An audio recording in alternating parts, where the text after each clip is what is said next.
Selamat ya, 4 Pulau Aceh dikembalikan lagi ke Aceh setelah Pak Prabowo menginstruksikan kepada Kemendagri untuk mengembalikan 4 Pulau Aceh tersebut. Dan terima kasih untuk Pak Prabowo yang telah memutuskan bahwa pulau tersebut harus dikembalikan ke Aceh, dan itu keputusan yang benar. Tindakan Bapak dengan cepat membuat reda masalah ini. Dan kedua, terima kasih buat Pak Muzakir Manaf yang udah tampil begitu tenang di saat kondisi begitu memanas.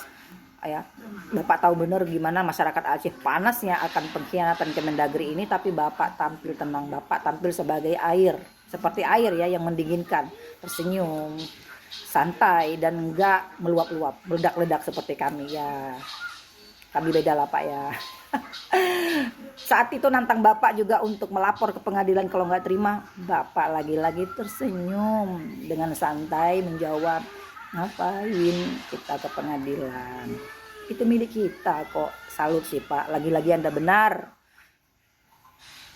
Aceh, Pulau Aceh itu dikembalikan karena itu memang milik Aceh. Salut.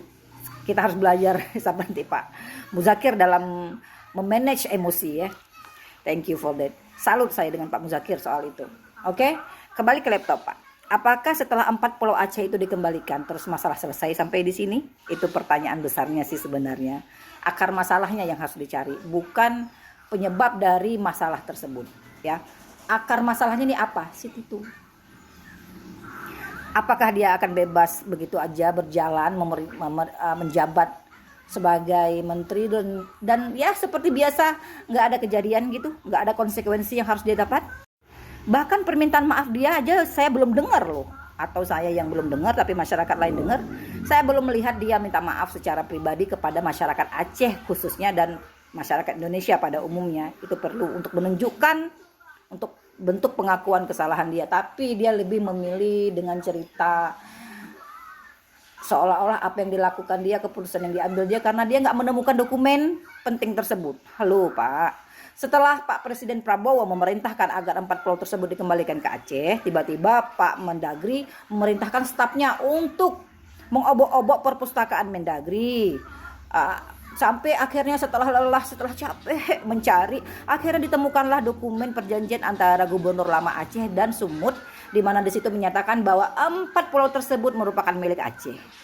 Serius Pak, kalau cerita itu diceritakan kepada anak TK boleh lah ya Pak, tapi kalau hal ini diceritakan kepada kami yang udah malang melintang dalam kehidupan yang super pahit ini ya Pak ya, kena hantam gelombang tsunami, kena tampar listrik, kena sambar petir ya Pak ya, ada ketabrak truk mungkin juga ya Pak ya, udah banyak banget Pak kita ketabrak dengan kehidupan ini Pak ya. Itu cerita nggak laku Pak. Tapi ya sudahlah, ya sudahlah.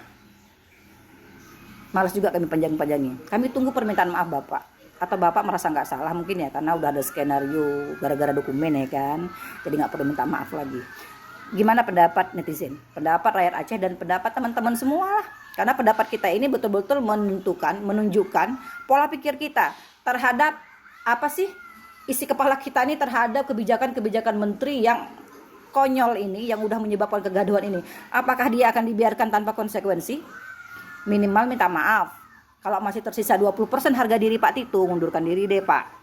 Ya, kalau enggak juga, dan kalau Pak Prabowo merasa keputusan si Tito ini enggak melalui Bapak, enggak dilaporkan ke Bapak, pecat dong Pak. Karena secara SOP kita tahu lah Pak ya, semua menteri itu akan bertindak, yang melakukan sesuatu harus ada izin presiden Pak.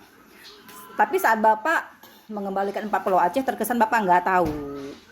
Kan nggak mungkin kan dia lapor ke Bapak dan Bapak membiarkan 4 pulau tersebut masuk ke Sumut. Kan nggak mungkin kan Pak. Nggak mungkin lah ya. Anggap nggak mungkin. Jadi artinya dia melangkahi Bapak. Pecat Pak. Pecat. Itu aja opsinya. Mengundurkan diri atau Bapak pecat. Nah, gimana pendapat netizen? Si Tito bebas tanpa konsekuensi, nggak mengundurkan diri atau dipecat, gimana? Yang mana yang bagus untuk dia? Atau kedua-duanya ya? Berikan pendapat kalian agar kita tahu seberapa kritisnya masyarakat. Terima kasih.